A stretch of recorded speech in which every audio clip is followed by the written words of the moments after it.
Friend मैं चले AC नतून रेसिपि नहीं तो आज के मैं बनाচ্ছি चिकन कषा। तो चिकन कषा की करे बनाते हैं आज के रेसिपिटा शेयर करছি, আপনারা দেখতে থাকুন, সাথে থাকুন, লাইক করবেন, সাবস্ক্রাইব করবেন। তো এই যে চিকেনটা আমি নিয়ে নিয়েছি, তো ভালো করে আমি চিকেনটা নিয়ে এই যে ভালো করে ধুয়ে নিয়েছি। তো দেখতেই পাচ্ছেন আপনারা জল নেই এক ফোঁটা, এই যে একটুও জল নেই। তো চিকেনটা আমি ভালো করে ধুয়ে নিয়েছি।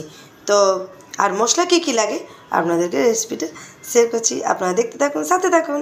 তো চলুন মশলা কী কী লাগে আপনাদেরকে দেখাচ্ছি। তো এই যে পেঁয়াজটাকে কেটে নিয়েছি। তো আমি 4টে পেঁয়াজ দিয়েছি, এই যে দেখতেই পাচ্ছেন। তো পেঁয়াজ আছে, টমেটো আর কাঁচা লঙ্কা। তো আর মশলা কী কী লাগে আপনাদেরকে দেখাচ্ছি।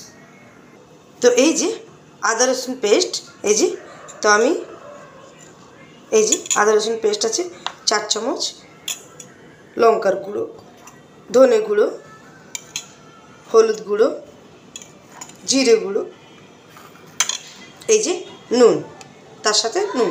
তো চলুন আরম্ভ করি আমি বানানোটা। তো দেখতে থাকুন, সাথে থাকুন। তো এই যে কড়াটা বসিয়ে দিয়েছি, তো কড়াটা গরম হোক, এটা দেখতেই পাচ্ছেন। তো কড়াটা একটু গরম হয়ে যায়। তো এই যে আমার কড়াটা গরম হয়ে গেছে, এবার তেল দেব। তো চলুন তেল দিকটা দিয়ে দিই।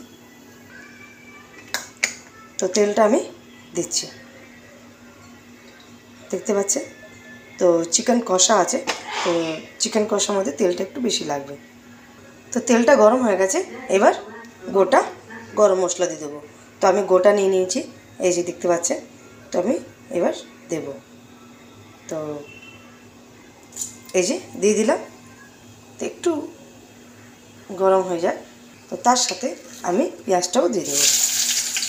তো এই যে দিয়ে দিচ্ছি, পেঁয়াজটা একটু ভাজা ভাজা হয়ে যায়। তো পেঁয়াজটা একটু ভাজা ভাজা হয়ে যায়, পেঁয়াজটাকে একটু উপর নিচে দিতে করে দিতে হয়, এই যে এরকম করে। তো একটু পেঁয়াজটা ভাজা ভাজা হয়ে যায়। তো দেখতেই পাচ্ছেন আপনারা, পেঁয়াজটা একটু ভাজা ভাজা হয়ে যায়। তো এই যে পেঁয়াজটা আমার ভাজা ভাজা হয়ে গেছে। তো এইবারে আমি চিকেনটা দিয়ে দেবো।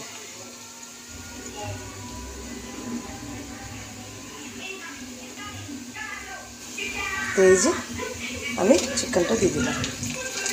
তো দেখতেই পাচ্ছেন, তো ধুয়ে রেখেছিলাম, একটুও জল নেই।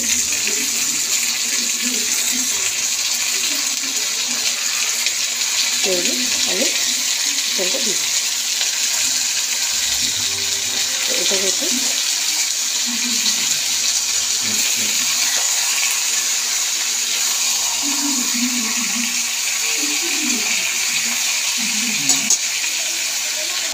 তো এই যে এরকম করে নাড়িয়ে দেবে। তো এটা চালিয়ে নিয়েছি। এবার তো চিকেনে দেখুন জল বেরোচ্ছে, তো জলটা একটু শুকিয়ে যাক, তারপরে মশলাগুলো দেবো। তো চলুন ততক্ষণ জলটা শুকাক। তো এই যে আমার চিকেনের জলটা শুকিয়ে গেছে। তো দেখতেই পাচ্ছেন আপনারা জল।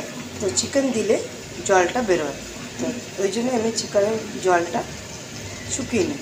তো আপনারা শুকাতেও পারেন বা না শুকাতে পারেন, আমি চিকেন কষা বানালে এরকমই বানাই। তো চলুন এর মধ্যে মশলাগুলো দিয়ে দিই। তো আগে দিই, তো এই যে আদা রসুনের পেস্ট, তো এটা ছিল 4 চামচের মধ্যে আদা রসুনের পেস্ট দিলাম। তো আদা রসুনের পেস্ট দেওয়ার পরে এই যে হলুদ গুঁড়ো, তো হলুদ গুঁড়ো 2 চামচ দিলাম, জিরে গুঁড়ো 2 চামচ, লঙ্কার গুঁড়ো 2 চামচ, ধনে গুঁড়ো 1 চামচ, তার সাথে নুনটা। তো নুনটা আপনি আপনার অনুযায়ী দেবেন, তো আমি আমার অনুযায়ী দিলাম। তো নুনটা দিলাম। তো নুনটা দেওয়া হয়ে গেছে, তার সাথে টমেটোগুলো দিয়ে দেবো। এই যে টমেটোটা দিয়ে দিলাম। তো আপনি আপনার অনুযায়ী দেবেন। আমি লঙ্কার গোটা 4টে দিয়ে দিলাম। এটাকে এবার আমি এরকম করে কষে নিতে হবে। তো আমি কষে নিই একটু, তো এরকম করে দেবেন। এই যে আমি কষে নিচ্ছি। তো এই যে দেখতে পাচ্ছেন আপনারা টমেটোটা গলে গেছে আর মশলাটাও কষা হয়ে গেছে। তাই দেখতে পাচ্ছেন কত সুন্দর কালার এসছে চিকেনের, আর গন্ধটাও খুব ভালো এসছে।